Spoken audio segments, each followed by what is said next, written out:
What do you say, everybody? With Aris, I'm Mick. It's time for Wild Pitches, our Smokies baseball podcast. And what's up, dude? Like, I look the set. We're on the big set. We're on the big set now. You know, feels good not to be, actually be in quote unquote studio. What can I say? Yeah, so, it is. I love it. Like, look at the little caricatures. it's you and me. I know. Well, I did this. They're like, okay, wait a second. You sat on the wrong side. You're supposed to sit on the side where your caricature is, and Aris is. But we did it again. It's like we said it the opposite. I don't think it really matters, though. No, I mean, I think we can know who's who here. I mean, you look really tan in the character, so Yeah. Well, what's going on with that? It's more orange. You know, that was actually like the baseball card picture, which I thought of the baseball card pictures by far that was my favorite one. Because you look so tan. Yeah, I look tan, and when you get a baseball card, you're like, when you get the card, you're kind of like thinking the whole time, like, how am I going to look on this thing? Right, you know? right. And I don't know. It's like Bull Durham, I mean, how excited are you going to be in the minor leagues for 80 years, But at the same time, it's still fun to do, So anyway, what you been up to? Hey, what can I say? We're just playing more baseball here. We're making our way towards the month of May, and just taking in all the great stuff. We've had the beginning of our season go really well, I believe. Just a couple of homes in right now, a lot of great promotions on tap, and taking it day by day. There's a lot of things that happen behind the scenes that everyone doesn't know, and that's the point. A lot of things happen behind the scenes and don't go according to plan, but it's our job to make sure that nobody knows about that and make sure it's all going according to plan, according to the people out there. Yeah. So. I had a conversation with one of the marketing guys with the Cubs years ago. About when we were going to start the Cubs spring training games on MLB.com, and it turned out to be great. But, there's a lot of stuff, just like you said, that goes into it. And this is before it all started. And I was standing on the field at Wrigley, and I was talking to a guy named Wally Hayward. And I said, you show up, you don't really know why the grass is perfect, but the grass is perfect. And a lot goes into that. It's not easy to have the grass look like it does, but that's just what they expect. And I'm like, the podcast, well, the play-by-play will be just as good. We'll do it and it's out to be great. But I remember saying that, and I think that kind of goes with everything we do. People show up, they don't really have an idea of all the things that go into making these events and these games what they hopefully are. Yeah, you're absolutely right. And I think another thing that goes in hand with that is like the amount of people that you work with too. You could say like, hey, this is your job, delegate and all, but something is going to happen where there's some type of miscommunication or some piece of equipment isn't going to work, and it's not going to be perfect the way that you had it lined up at the beginning of the day, but 9 times out of 10, you can smile and laugh about the little mistakes that have happened and how you get to recover from them and put out those fires. Yeah, well, look, if dealing with stuff like that too is difficult, because you want to be, and I'd say in this day and age too. I mean, you want everything to go the way that you planned it on, going, and you want things to be perfect. That it doesn't always turn out that way. It used to be you just start yelling at people, and it just doesn't work anymore. I mean, like, people crawl up under their desk, so you almost have to, and it goes the same way with the broadcast, when things don't go right. The way that we used to kind of handle things and the way that you do now with this generation are a lot different. You know what I mean? Like, I'm not going to go and start barking at somebody. I mean, no one likes to get yelled at, but it used to be like, you coach a team, coach is yelling at you, and now it's, hey, man, it's okay. You missed the cutoff, man, and you struck out 3 times yesterday, and but I'm not going to tear you a new one. But yeah, just try to, just try to do better next time, Well, let's talk about you, man. I mean, it's only the second podcast, and one of the fun parts of doing this is kind of getting to know the people that we work with, and people may recognize your voice. Sometimes you'll fill in on PA on occasion.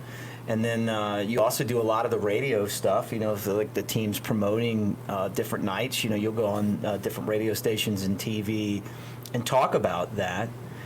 But when you got into this business, I don't think you envisioned that you would be, managing a video board and promotions and all of that stuff.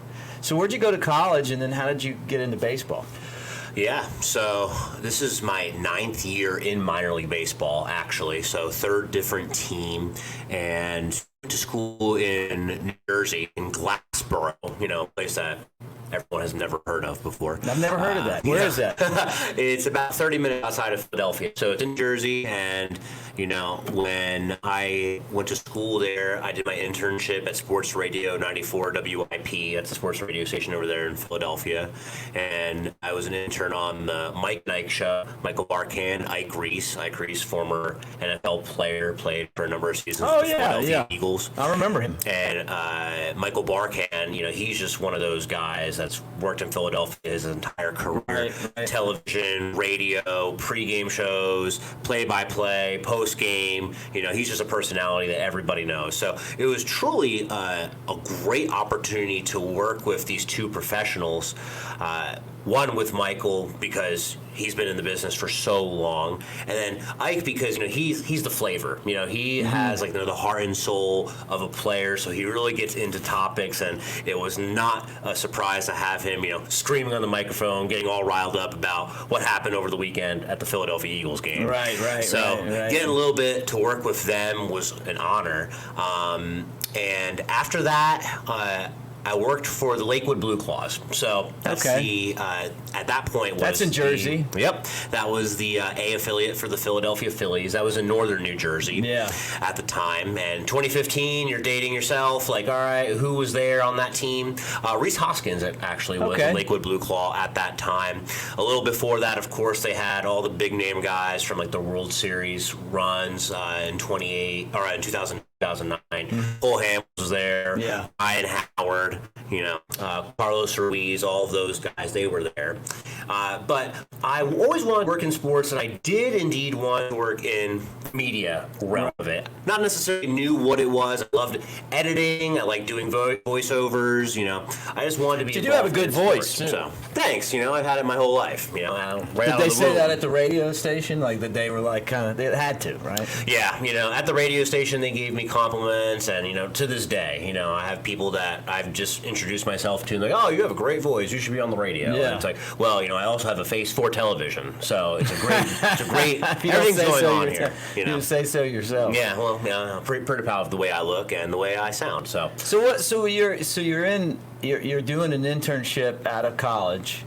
In radio, and then you took that to go to the Blue Claws. What were you doing at the Blue Claws? Were you in the broadcast field, or were you doing this kind of stuff, promotions and video? Yeah, I actually had nothing to do with promotions at the time when I got the job with the Blue Claws. I was doing everything that was involved in the press box. So there's days where I would PA, there was days I would do camera, replay, music, all that type of stuff. There's so many different positions that are in the press box. Right. I wanted to be involved in all of that. And that's something that, I put out there for the young kids that are here in Tennessee right now. Mm-hmm.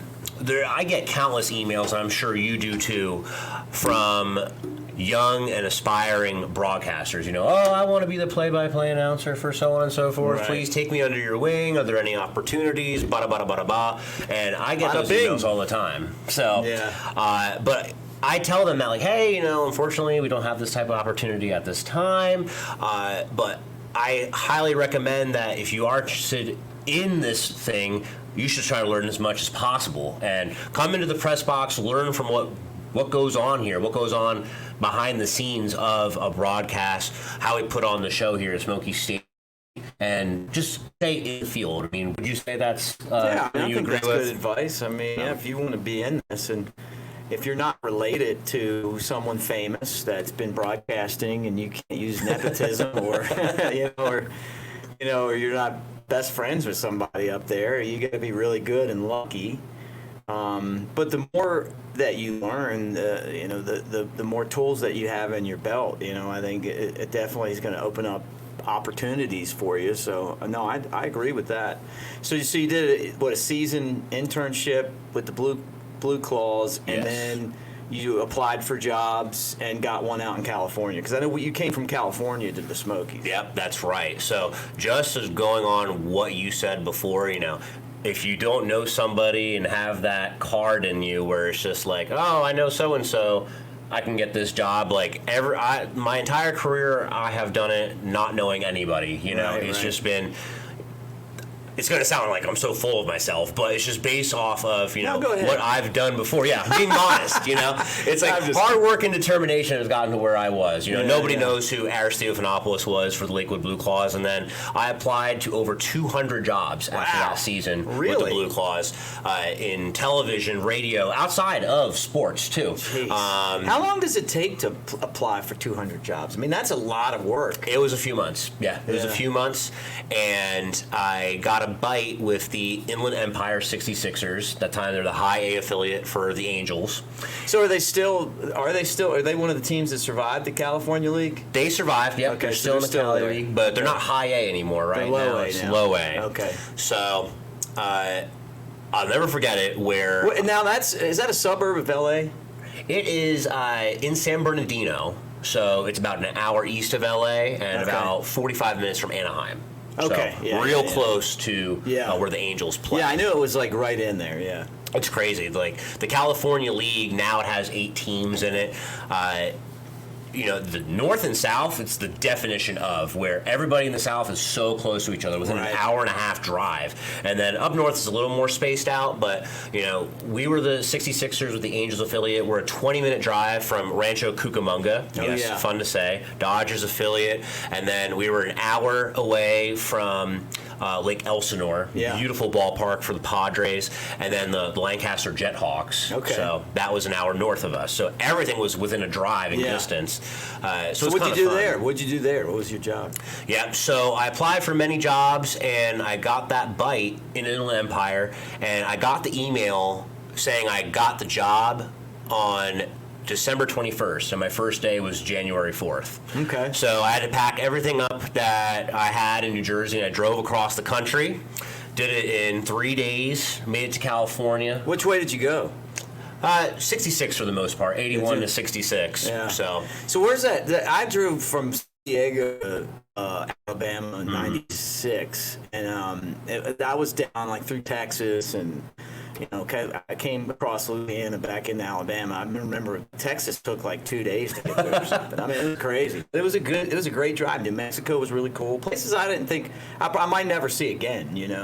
Dude, so it's kind of funny to think about. So my drive was, from southern New Jersey, Philadelphia, Delaware, Virginia, and the longest part of my drive was actually Tennessee. I went across, from the east all the way to the west because I only went through the top of Texas. Right. I think that's like Amarillo up in that part. Yeah. So I wasn't in Texas a long time, but I went the whole 6.5, 7 hours through Tennessee. I've done that. We used to play that team in Jackson. Mm-hmm.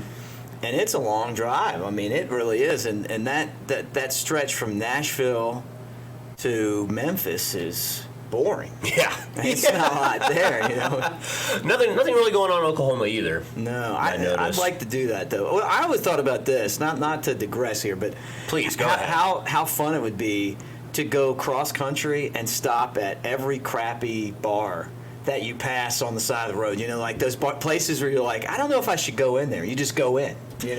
Just roll the dice and see what you're going to catch. Like concrete and Coors Light signs in the window, and a couple of I don't know, old buses and stuff parked outside, and it's like, what I mean? Because I travel all the time, and I'm always looking. I'm normally in a hurry, but I see spots, and I'm like, what would it be like to just go there? Wichita, Kansas, and there's some bar that's on the outskirts of town, and just go in and get a beer and just meet people, that would be a good show. It could be a good show. Yeah, really get the local flavor. You see, just as you say, you're driving, you're trying to go from point A to point B, and you see this bar with banners from the 90s still out there, all faded, but Cars are there. People are going there. That's their spot. I know. Like, I know. what are they doing on a Thursday night? You know, Thursday. They're going there. Well, they're going to Bud's. Yeah, right. So, it's like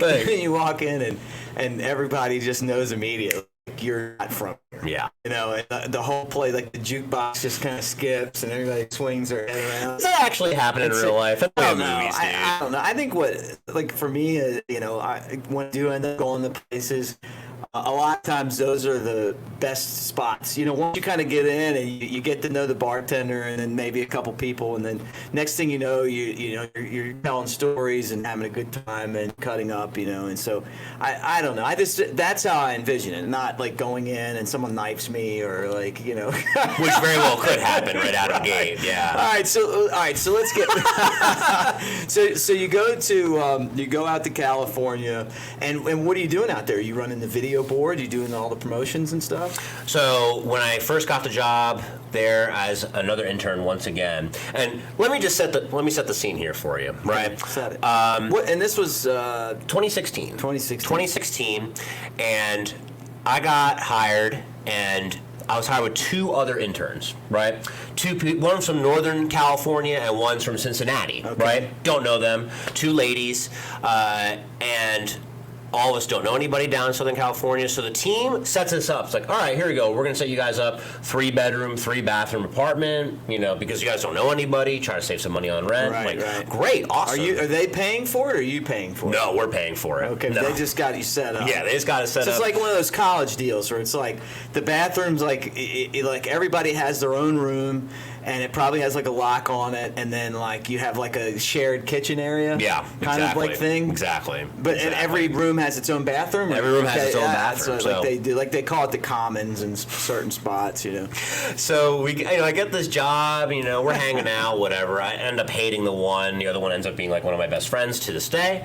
But long story short, about a month and a half into the internship, now it's about like February, maybe beginning of March, the general manager sits us the three down and he's like, hey, just so you know, all of you guys have been doing a great job, but at the end of the season, we're only keeping one of you as full-time. Oh, that's all right? Great. So who's going to get the rose? Good luck. And it's just like, wow. Yeah. How about that, right? So then it was kind of like, you know, the bottom dropped out on us. It's like, okay, well, now this is, you know, we're not all buddy-buddy. Yeah, we're hanging out, having fun, going to bars at the end of games, and, you know, we're still hanging out, having dinner, you know. But it's just like, yeah, we'll see two of you guys ever again. How far into the season was this? That's before the season started. Because we didn't even start, and he's like, hey, we're going to keep one of you guys. Yeah. Which is actually, like, look, it's actually a great technique if you want people to work hard. Yeah. You know what I mean? Because it's like, hey, man, I mean, you know, we only have room for one. We're going to keep one of you guys full time, and then that means that you're going to have to work harder, or you're not going to have a job, right? Which stinks for the person that worked hard and didn't get it. But still, I mean, if your job is to get the most out of people, to kind of have that carrot dangling, it's like The Bachelor. Who's going to get the rose? I always get the rose. Remember, I'm the good-looking guy. Well, it sounds like that's what happened. Yeah, it is what happened. And by the middle of July, it was pretty apparent that I was going to be the one that's going to be sticking around, and the other two. You had pulled ahead. So yeah, I got a good lead. So how did you do it? Was it learning the video board stuff? So this was like a jack of all trades type of experience. So on game days, actually during the games, I was the on-field host. Oh, yeah. And which I think you do a really good job. During the day, we would do ticket sales, but then I was also in charge of the equivalent of what we have here, like the rally crew. So the team that's the what they call them there? Oh boy, what was it called there? It was just called the promo team. Nothing too extravagant here. Are there. So I was in charge of them, and then doing ticket sales, and working with the guys up in the press box.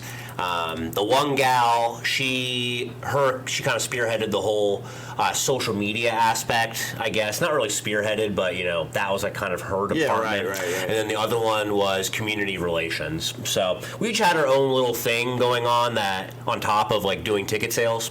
So I ended up selling the most, and I did a better job out there, so got the great gig there. And now, where are they today? Well, my one friend that I still have, one of my roommates from back then, Anna, she moved from California. She went over there, worked for the Hartford Yard Goats for a little bit. Right. And then she went back to California after 2 seasons, and now she's doing ticket sales for the Los Angeles Lakers. Oh, cool. So, very cool.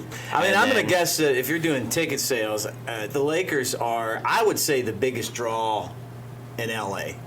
100%, Right? dude. Dodgers There's second, no doubt about But the that. Lakers are first. That is, like... Such an NBA city. And here's the thing, dude. Those 3 years that I worked in California and lived in California, the Lakers were awful. Yeah, they people were still go there. awful. Even Yeah. over the Clippers.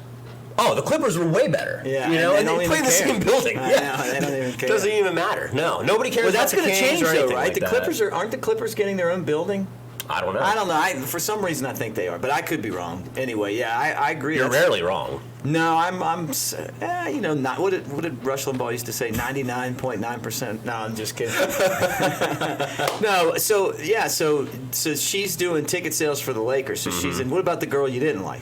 Well, the girl I didn't like and the one that ended up being at the bottom of the totem pole, she moved back to Northern California, and she became a sweet server for the Golden State Warriors, and now Really? she's, I don't know, married, has Is a she couple still kids. doing that? I One have of my no good idea. buddies is the guy that manages the building for Golden State. The guy I went to college with, Phil Hastings. And, I mean, look, he's gotten a couple championship rings out of the deal, so it's pretty cool.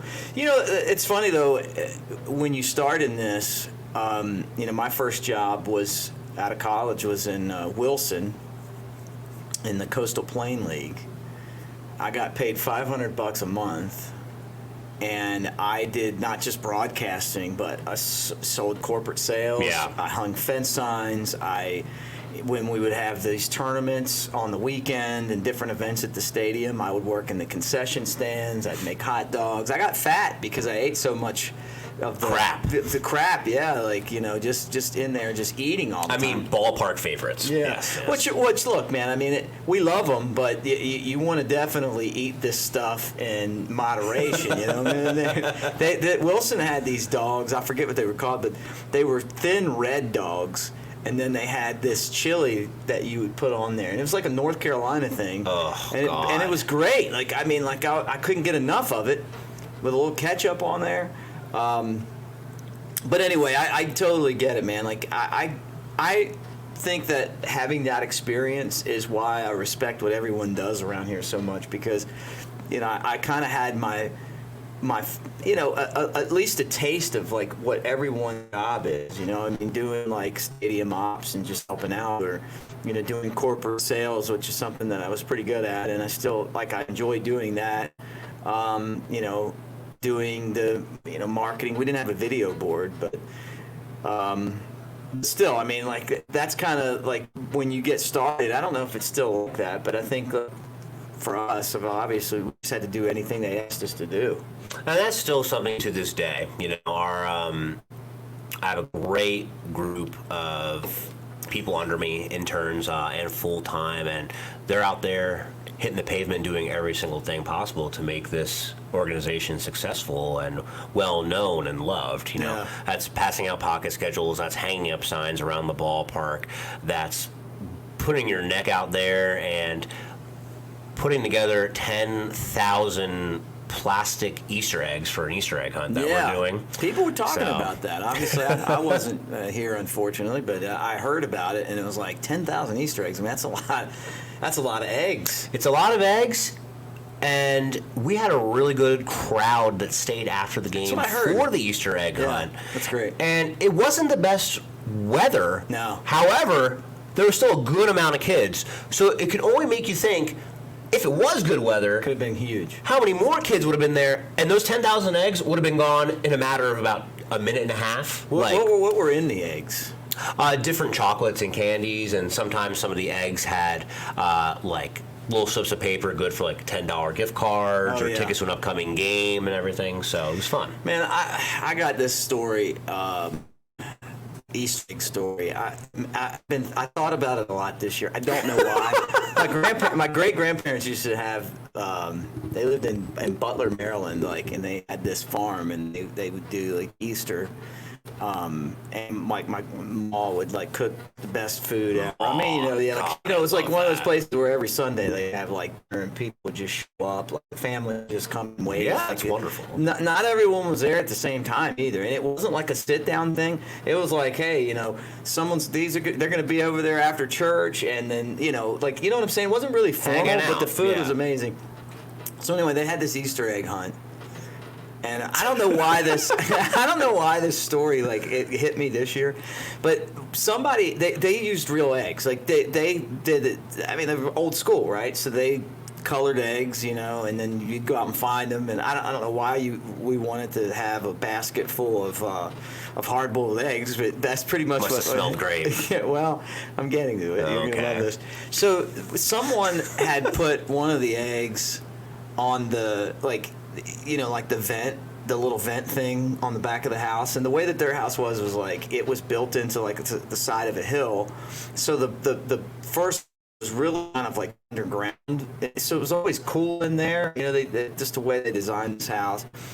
And where the dryer was, those little dryer vent things that like that they look like they're silver. Yeah. They got like a little thing on the top. You pull it off. It was someone, I don't know, whoever put the eggs out, put one of those eggs right on there, right? So I come by and I'm looking, and I see the egg. I'm like, oh, maybe there's an egg in there. I pull it up, and there's an egg in there, right? Well, I'm like, I don't know, like my son's age, maybe like 10. Maybe I was younger than that. Could have probably been maybe 8 or 7. I don't even know. But I went to get the egg, and the egg shot down the tube into the dryer.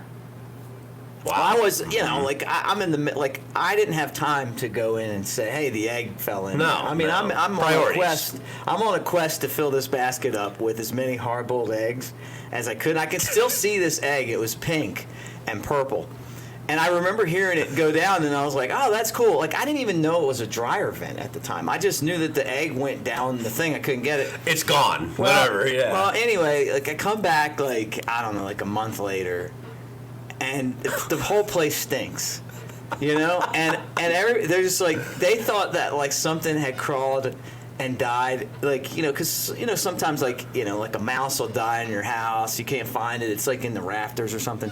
This is a farmhouse, so they so then anyway, long story short, like 5 months later, my great grandfather finds this egg in the dryer vent. It had been in the dryer vent, so every time like they stopped using the dryer. Because it made their house stink. And I just kept thinking, like, why didn't I just tell them that I went to get this egg and it fell down the vent? Well, they knew that one of us had done this, because they found it, but they weren't mad or anything. But hearing my dad tell me that, it just made me laugh. And this was, probably, I don't know, 30-some years ago, but it's just funny. Like, I was just thinking about it with the Easter, like, do we even use real hard-boiled eggs anymore? Do people even do that? Well, I will say this. In Greek culture, we do kind of like the little egg duel. So we dye the eggs, and then, if you and I had one, we would like hit them, and then whoever like break, like you're out. And we do it kind of like a tournament. So really? Yeah. So like everybody like in our family would have an egg, and then we would just like tap them, and whichever one broke, like you were out. And so then we kind of, like a tournament, and then whoever made it to the end, like, won a prize or something. Really? So, yep. Yeah. See, that's just why I told that story. I didn't know that there was an egg breaking tradition. Contest, Kind of like at Thanksgiving, when you get a wishbone and you're pulling it. Yeah, So anyway, let's go back. We kind of took a turn down the side street. So you're out there and you get the job. You get the job out in California, and then what happened? How did you get into doing the video board and stuff? Yeah, so I worked a little bit with the press box crew up there my first year, but that we really got into it the second and the third seasons I was up there. So I was in charge of putting together all of like the videos and inboard content, the graphics that we put up on the board, because we worked hand in hand with our social media. You do graphics? Is that something you went to school for, or did you just figure out how to do it? No, not at all. Did it all learning by myself. Nice. YouTube and all of that. Yeah. Never took a class on like graphic design or anything. Right. So, cool. just jump into it. When you got to learn something, you just got to do it. Yeah. So, Did that all myself, and then I'm always looking to broaden the horizon, looking for the next best thing and whatnot. So, had the opportunity to get the job here in Tennessee. So. Close to your home too in New Jersey, right? Yeah, I mean it's closer, but honestly, that didn't really make a difference to me. I'm always looking for whatever the next best thing is for me and my career. And if this opportunity was in Washington State or Canada, I would have went to it. So Tennessee, never knew much about it. The only time I ever been in Tennessee was when I drove through it to get to California. So didn't know much or anything. Once again, made the drive by myself out to Tennessee and never been here before. I'm looking for places to rent, and I'll never forget it. The first place that I had lined up to see was this house in this neighborhood. And sorry to any of the listeners out there that might live in this neighborhood here in East Tennessee, beautiful Knoxville. It was just ransacked. Really? Drive down the road, and there's kids rolling around in mud in their front yard, shirts off, no shoes. There's dogs walking in the streets. Really? No collar, no leash or whatever. Yeah, it just kind of was wild. Huh? Wow. It's so this is what Tennessee is like. This is my first experience of going into a neighborhood in Tennessee, pull up to the different place. in California. Oh, well, that's a whole other ball game there. I pull up to the first house, and I call the landlord, the guy who's renting the place, hey, I'm on site. The dude texts me back after 10 minutes, hey, totally forgot, not going to be able to make it. The key's under the mat. Just go in and take a look. All right, dope. I guess I'll just see the place for myself here. Open the door, and the place is just disgusting, dude. Black mold on the ceiling, black mold in the corners of rooms. The refrigerator looked like it was from 1928. It was just disgusting. Right. And I'm what have I done, What man? part of town was it? I really don't even remember. It wasn't downtown. Okay. It was not downtown, because the first place I ever actually stayed at in Knoxville was off of Cherry Street, right near downtown, off of exit 390. Downtown's 389. Yeah. And it was a great little place. I love downtown. I think it's great. Great little place, 2-bedroom, 1-bath house that at the time. So you turned this one down. You didn't. I turned the first place down. Yeah. I don't know that this is the right fit for me. Yeah. After that, I sat in my car and I'm really what have I done with my life? Right. So it's you were worried a little bit. This is what Tennessee's like. I'm going to turn into one of these people. But right. obviously that was just for a story that I'll tell for the rest of my life, because the rest of the places I saw were great. All now the you love the little place. things. You realize it was just kind of chance. You were just in one of those weird. places. Well, so now you own a house, though. Yep. Decided to drop down some money just because it's actually cheaper to pay a mortgage than to do rent. So wanted to grow some roots here in East Tennessee and have a beautiful place now. Yeah, I love here, man. First off, I think the people here are fantastic. They support the team, and they just look. If it's something local here, people get into it. Absolutely. I think that's different than other places, And then I'll talk to people about being on the Sports Animal with our broadcast, or just different stuff that we do here, and how the community loves it. They're into it. They listen to the games. For me, when you broadcast, that's a good thing. Yeah.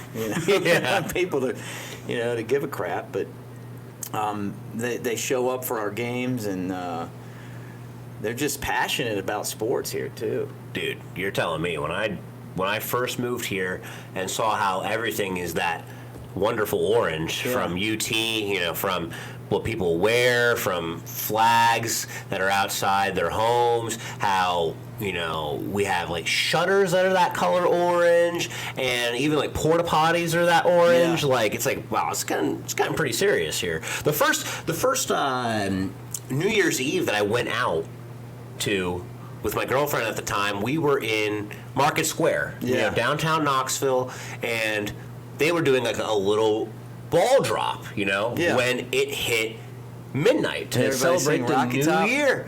And 3, 2, 1, Happy New Year. Down, down, down, down, down, down, down, down. It's just like, what is going on, dude? It's like, look, man, we play it here at the stadium. I mean, you play Rocky Top, and I love this song. I mean, like, it doesn't get old to me. No. When the team needs to rally, you could put that thing on. When they take the field, you could put that thing on. Like, I got a great story. Jared Kingery, who went to school with me at Alabama, was the Smokies closer in 2001 here. 26-8. He was one of the best closers, I think, third best in team history, and he was in my wedding. I love the guy. We're still great friends. And he comes up here, from being a star at Alabama, leading them to the World Series, maybe one of the best pitchers they've ever had in Alabama. Kind of like a Bruce Sutter type of guy. He didn't start, but he pitched like 5 innings. What was this? This 2001. Okay. Here, he was a Blue Jays affiliate. But anyway, so he was the closer, and they, like, it started out, his song, I think, was Sweet Home Alabama. But then, over the course of time, because he was always coming in these, like, situations that mattered, he said they started playing Rocky Top. Yeah. And then Rocky Top became his song. And it's like, and he was like, I said, what'd you think? And he's like, I loved it, man. It was great, And I kind of feel the same way, man. That song just grows on you. I wish that we could get the guys that recorded the song. I don't even know if they're healthy enough to do it, but it'd be cool to have them back here and do like a concert and like the original guys. But you'll hear like other bands play. Yeah.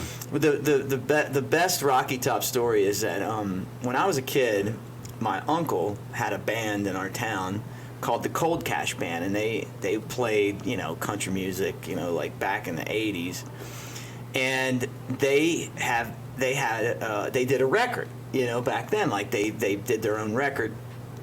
And so I have a copy of this record. I haven't even unboxed it yet. But one of the songs, the last song on the first side, is the Cold Cash Band playing Rocky Top. And so I'm like, I need to just record that. Just to I want to play it on the radio here, right, coming in and out of breaks, like my uncle's band. It was like just some local band that was popular in our town doing Rocky Top. But, the song never gets old. It's never going to die here. No. I mean, it's got to be like one of the all-time great college sports songs. It's definitely up there. I mean, you would know best with working, with Alabama athletics for such a long time. Yeah. But you're absolutely right. I'm from New Jersey, and college sports isn't a big deal in New Jersey, and honestly not even like in the tri-state area, Pennsylvania and Delaware. Right. It's all about pro sports. They're big Eagles fans, Phillies fans, and yeah, once you go over there to Happy Valley, Beaver Stadium, see Penn State, but it's not the big thing. It's not the main focus. And we just talked about how I lived in Southern California. Now, I did go to a couple UCLA games out there. I actually had the privilege of going to a good amount in a couple of years down there. And it's fun, and the tailgating is awesome, at the Rose Bowl. People like USC, but it's a Lakers place. It's a Dodgers place. Oh, yeah, right. College sports, it's great, but not to that level of the Yeah. Lakers and the Dodgers. And it never will be, No. Here in Knoxville, dude, like, it's at the ceiling, Yeah. It's like, or through the roof. Like, no doubt. It's so big, and people love and eat and breathe and die by Rocky Top. Yeah. So, yeah, I mean, like when I got here, Alabama had lost to Tennessee my entire college career, so I wasn't really a big fan of Tennessee, to say the least, But then over the time that I've lived here, they're kind of my second team, like, 'cause Sure. I cover Alabama and obviously went to school there, but I really like Tennessee too, and I think part of it is you're that, rooting for them. Yeah, I mean, So. part of it is that, Randy Boyd, our team president, is our team owner is the president at Tennessee. He's a great guy. All the people that I worked with doing games on SEC Network over there were fantastic. Honestly, treated me better than I got treated at Alabama. And I think over the course of time, I just was like, you know what, man, I like Tennessee. And I have Tennessee shirts, and The Tennessee baseball team is the team I pull for because I like Tony so much, and the women's basketball I pull for them, and then the other ones are second to Alabama. But if I'm not watching an Alabama game or really covering it, I watch Tennessee, and I enjoy. I guess just because I'm not like invested in the Tennessee program like I am with Alabama, doing the stuff with having done stuff with Rivals and On 3 and my own football show and stuff like that. It's more enjoyment. It's more like just recreational. Like I can sit back and like I loved Hendon Hooker and and Hyatt, and I'm excited about Joe Milton, and I can talk Tennessee. And I can enjoy Tennessee, and I don't feel like I'm working. With Alabama, it's so much of it's work. You got to know, hey, what's the third string center, and what's this? With Tennessee, I watch every week, and I just enjoy it. Leisure. Yeah, last year was such a fun season because it was kind of like for the first time in a long time they were actually winning, and the way that they play offense is fun to watch. But yeah, and it does grow on you around here, which I never thought that would happen. But then I got to know, Coach Fulmer from coming on the air with me, and Coach Majors when he was alive, and he was always great. And just my dad told me, Dad was a big Redskins fan growing up, and then when he ended up in northern New York, he ended up dying in Bath, New York. But like in his last few years, it was when the Bills were really good, before this time, but the last time, and he became a Bills fan, and they actually lost to the Skins in the Super Bowl one year, and I'm like, well, I thought you were a Redskins guy, and he's like, well, that's when I lived in D.C. He's like, but I live here now, and that's kind of what sports are, man. I mean, like, I get it. Like, we carry these allegiances, like, the Eagles or the Ravens, my team. But at the same time, like, there's something cool about pulling for the Titans as, like, team that's the local team, which I do. I live in Fairhope, Alabama. It's a couple hours away from New Orleans. There's a lot of Saints fans there. I don't have a problem with the Saints.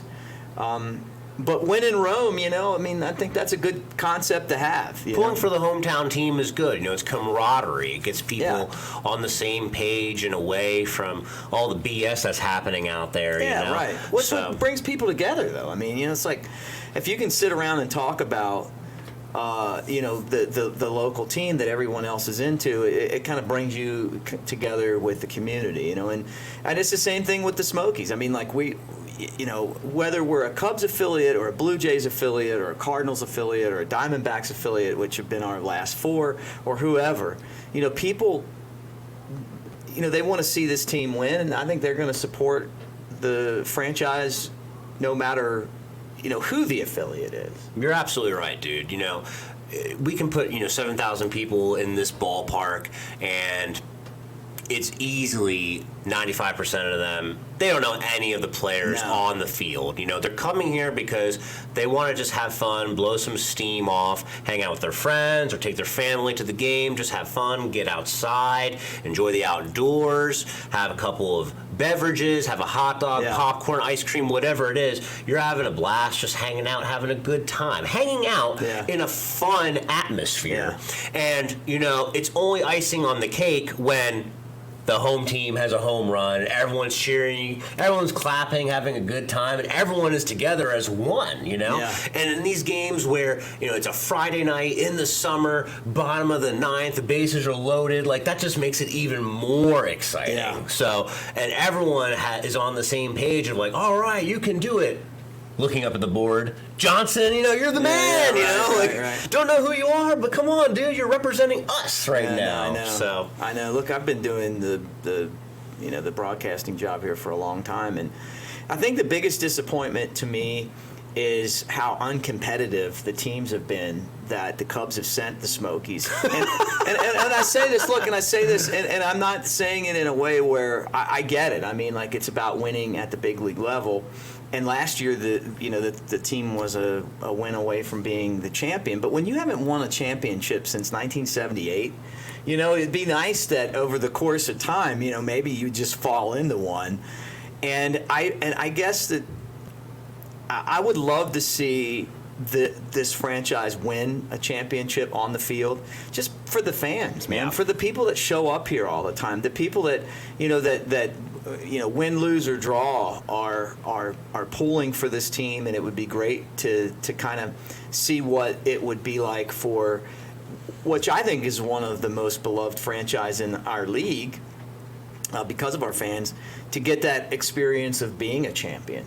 Maybe to the Cubs front office, they're more focused on, hey, we got to win at the big leagues. We're not really worried about keeping a guy on your team, because we got to do this and that. And there's organizations that do care about that. Yeah. That say, hey, you know what, winning at every level and being a champion is really important, and we think that helps us develop champions at the next level. Look, I think it's here nor there. I think if I was running an organization, I would think that winning everything that we do all the time would make us better. Makes sense. But you know what? I mean, you're talking about a world of analytics now, and different philosophies, and so I don't know. But I would love to see just once, like just one time, what it would be like to for this fan base that supports this team so much, to get to experience what it would be like to be a champion, and who knows, maybe this is the year, maybe it's not. I've been saying this since 2007, so right. But fingers are crossed. I mean, this is my 9th season in minor league baseball, and first year that I was with a team that actually made the postseason, so that was exciting for me. Yeah. But just to paint the picture of the whole thing, you said, maybe we'll just fall into winning one of the champions, winning a championship. Like last year, the Rocket City Trash Pandas, this is a team that won the first half of best team in the league, won the second half title. So they won both titles. The Smokies made the playoffs because, we had a better record than the other teams, right? Wild card. And so we got in pretty much as a wild card team. We dropped the first of a 3-game series at home, Right. Which is great. We're hosting a playoff game. It's awesome, whatever. We lose this game. So now we have to win 2 all on the road in Rocket City. Now, Rocket City's been the best team of the league the whole season. Right. And not only are they the best team in the league the whole season, but they also have the best home record out of any minor league team. Lost a game in a row at home all year. The whole I know. season, the whole country, all high A, low A, triple A, double A. This is the best team at home the whole year. Number 1 at the top. Yeah. The Smokies go in there, win the 2 games that they need to. Yeah. To move on to the next round. Look, I guess the gripe that I have is look, if you're going to take Alexander Canario, who was our center fielder, and put him in AAA, and there are 5 other outfielders up there, the guy's not even playing every day, and then you don't have a center fielder, and then I see Pete Crow Armstrong here, who is below us. Why not promote him? I mean, that guy and what he's able to do, and I'm going to tell you guys that are watching right now, you need to come check this guy out, because he does it all, man. I mean, like, he is the real deal, man. 21 years old. When we're recording this, I saw my first game back. Was yesterday. Yep. And the guy hits a home run. He makes a diving catch in the outfield. He runs the bases as well as I've ever seen anyone run the bases Dude's in quick. a game. Steals second, goes to, ball trickles away. He's at third. He scores on a wild pitch that barely got out of the dirt circle. He just has great instincts. I love the aggressiveness that he plays with. There's an intelligence. Look, man, the guy's also got a little cockiness to him, but you know what? Great players are like that. I have no problem with that. Look, so does Kid Rock, and I love his music. It's like, look, man, if you can go out and perform the way that this guy can perform, your things are going to happen for you at the big league level that are going to be exciting. So he's on this team right now, and he's definitely worth checking out. And honestly, he's the type of player that could have gotten the Smokies that one more win. And I'm not even more. Forget about what he does at the plate. It's the defense in center field that really hurt that team in the playoffs last year, because we didn't have a center fielder.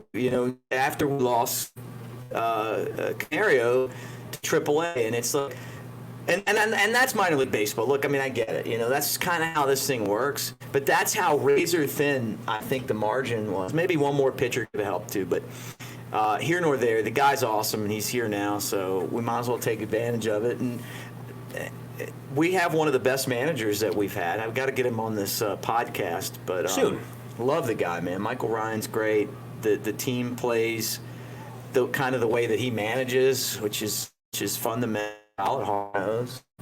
I mean, just as you're saying, Pete Crow Armstrong, he's the number one prospect in the Cubs organization, and he can do it all, man. The dude literally did it all last night, as you said. Yeah. He had his first AA home run last night, and just a comment on the whole swagger thing. Yeah. This guy has personality, which I love it. Yeah. You eat and breathe it, man. You look at these teams, it doesn't matter what sport it is, baseball, basketball, football, bada. Like, there's somebody on the team that has this swagger, this personality, this cockiness, right, this confidence. It's like, look around, whatever your favorite sport is, is there a championship team does not have one of these personalities on it? No. Well, Bryce Harper's who I thought of. But when I was a kid, my favorite player was Reggie Jackson. And I don't think there's ever been a guy that had more swag than Reg, and I loved watching him. I mean, even his strikeouts were exciting. And the Smokies player that reminded me the most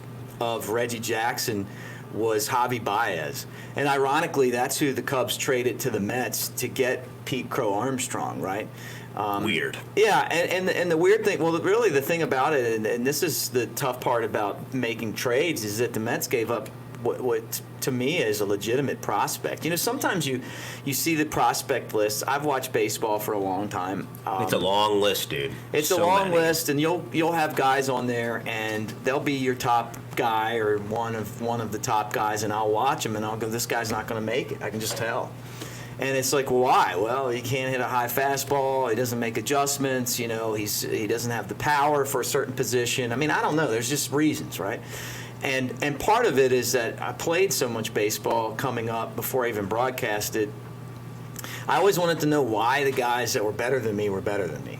Why couldn't I do what they were doing? Yeah. And that's always helped me kind of evaluate talent. But when I see this guy play, and I'm like, I mean, it's only been one game, but I'm like, wow. I mean, I watched on video from my bed when I was recovering from my surgery. But I mean, to see it in person, very impressive. He just has it. I mean, I don't know always. There's no analytic that's going to tell me why he has it. I just can tell.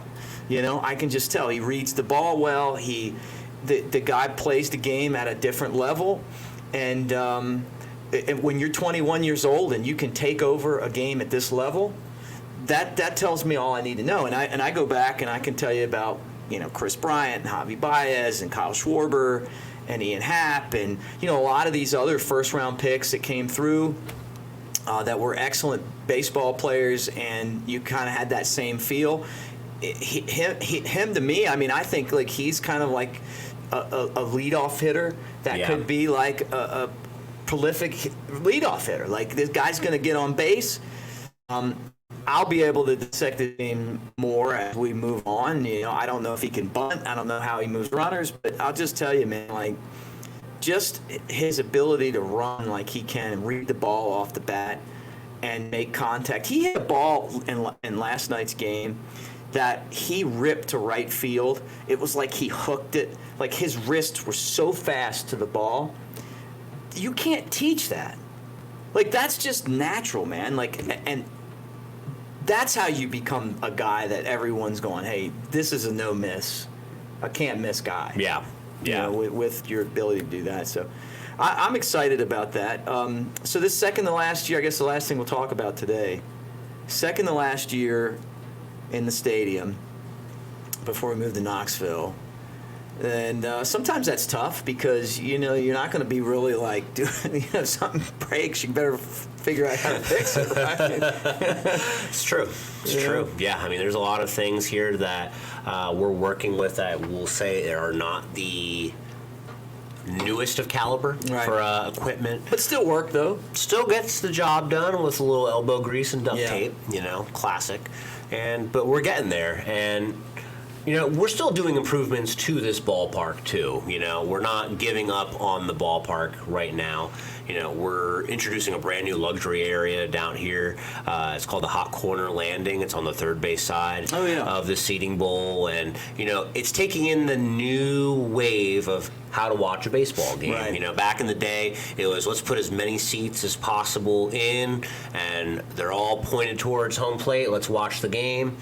So this new area right now, we actually removed a couple of rows of seats, and now we're going to install a couple high top drink rails. Oh, cool. And it's going to be more of like a lounging buffet type area, just hanging out with your friends or the boys, coming out. And it's right in front of our Batter's Box Bar and Grill, and it's just a place to hang out, catch the views, and also watch a baseball game rather than that's your number one priority. Yeah, the place is still, I think it's still fantastic.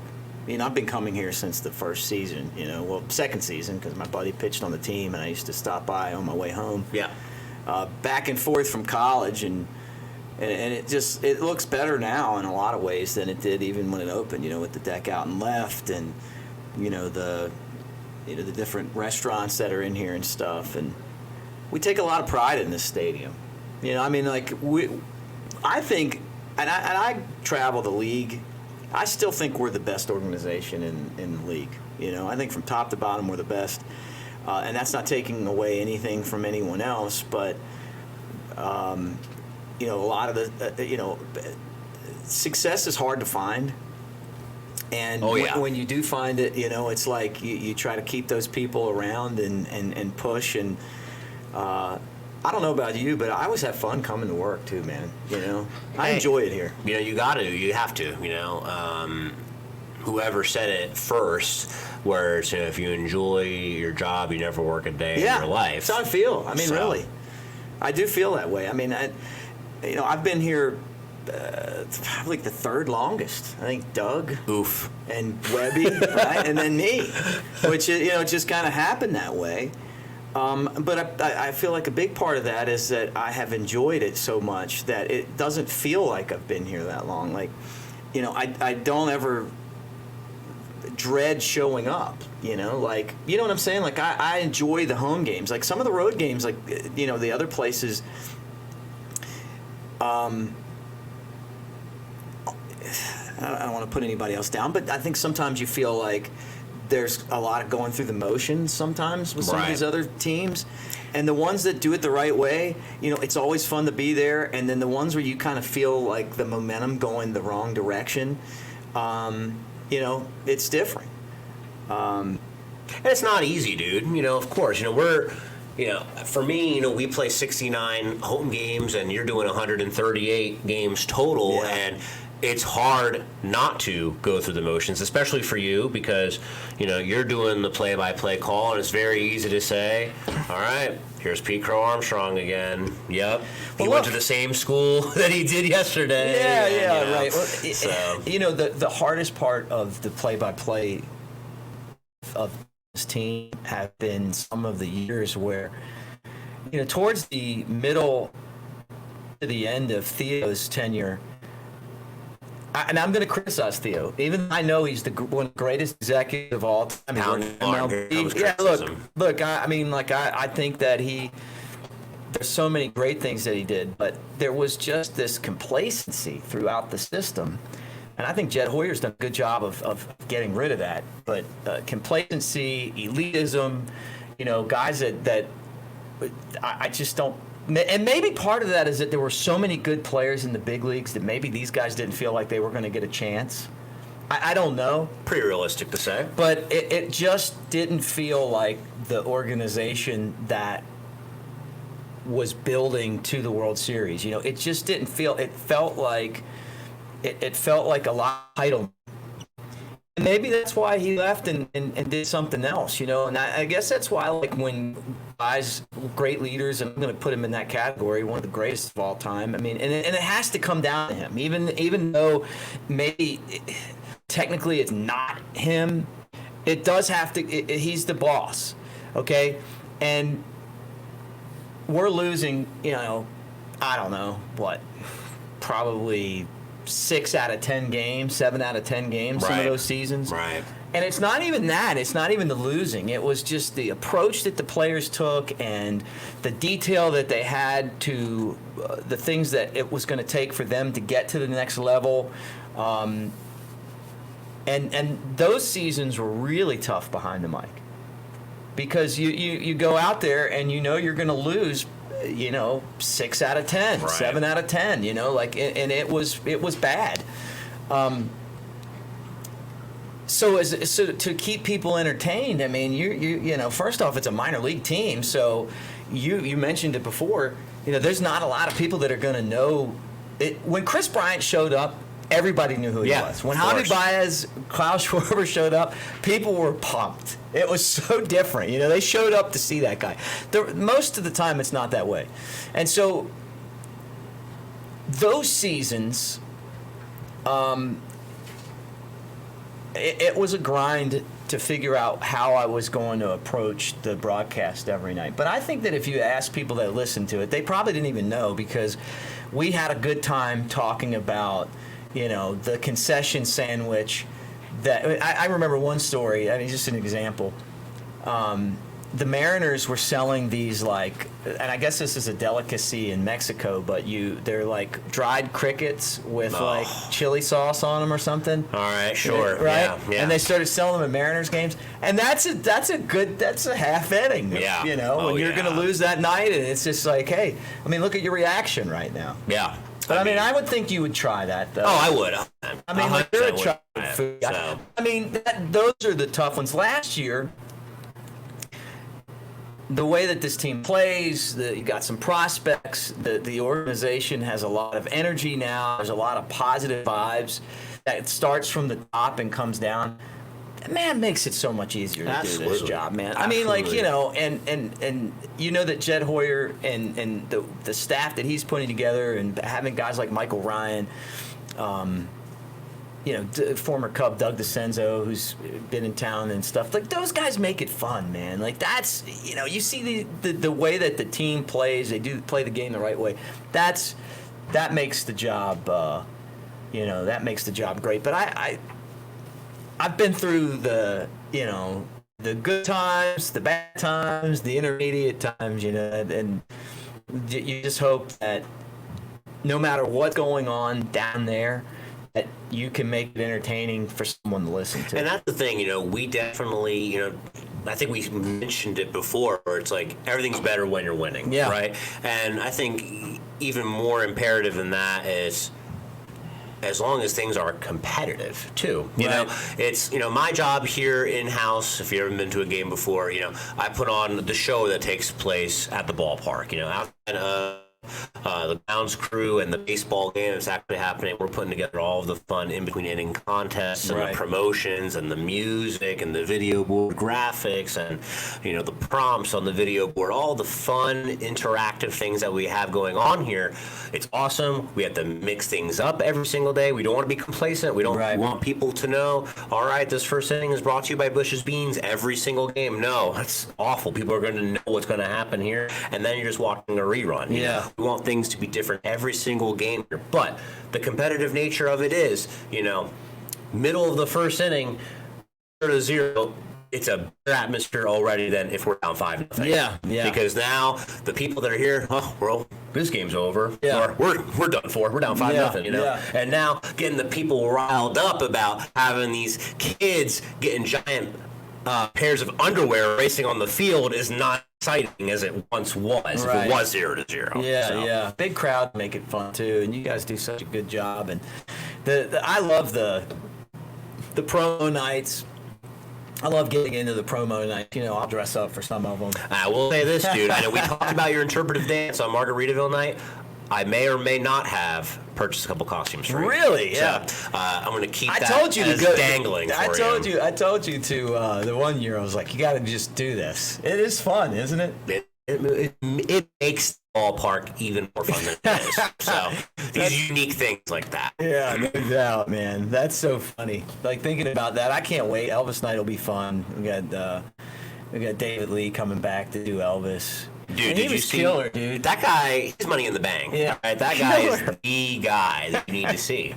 He's like 27 years of being Elvis. Ultimate. I mean, right. I mean, like, is that cool? Yeah, look, going back to like the broadcasting when the team's not good. When I was a kid, the Orioles lost. They were the hometown team, 21 games in a row to start the season, which is still amazing, right? Think about that.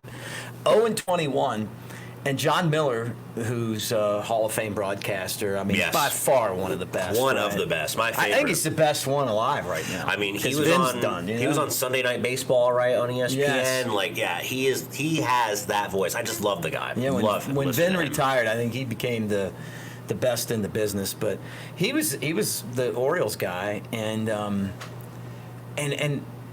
he just, even though they were losing every night, it was fun to listen to. All the stories and the jokes and cutting up and stuff like that. So I always try to keep that in mind.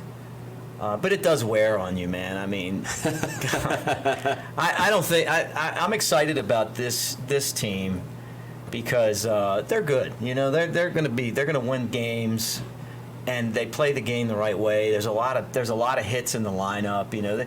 The bad part about some of those teams are you would look at the lineup and I mean, you get past the 3-hole, and some nights, I mean, there weren't any hits there. And I mean, it's hard to win in this game when you can't hit, and if you can't hit, then you've got to really pitch and play defense at another level, and they didn't do any of that stuff. But now, I've just noticed a big turn in the organization over the last 3 years, and last year we were so close to breaking the curse.